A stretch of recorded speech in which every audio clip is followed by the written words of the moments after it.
ጤና ይስጥልኝ ክቡራትና ክቡራን ተመልካቾቻችን እንደምን አረፈዳችሁ። ልክ በ2 ሰዓት ከ15 ደቂቃ ጠብቁን። የሳምንቱን መጨረሻ ልዩ የዜና ክፍለ ጊዜያችንን ይዘን እንቀርባለን። እንዳያመልጣችሁ ሼር፣ ሰብስክራይብ እና ላይክ ማድረጋችሁ እንዳዘነጉ። የእስራኤል መከላከያ ኃይል ባልታሰበ ሁኔታ ዛሬ በደቡብ ሊባኖስ ከፍተኛ ድብደባ ፈጽመዋል። የተለያዩ የሂዝቦላ የጦር ሰፈሮችን ደምስሰዋል። በኢራን ደግሞ የተኩስ አቁም ስምምነቱ ከተደረገ በኋላ ቀስ በቀስ የደረሰው ጉዳት ይፋ እየወጣው ነው።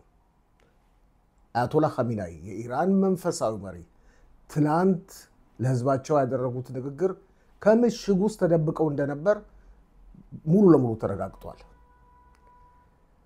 ይህ በዚህ እንዳለ አሜሪካና ኢራን በቅርቡ ድርድር ሊያደርጉ ይችላሉ የሚል ግምት አለ።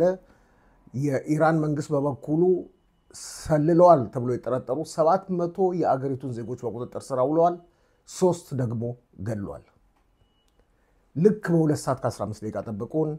ሼር፣ ሰብስክራይብ እና ላይክ ማድረጋችሁ እንዳትዘነጉ።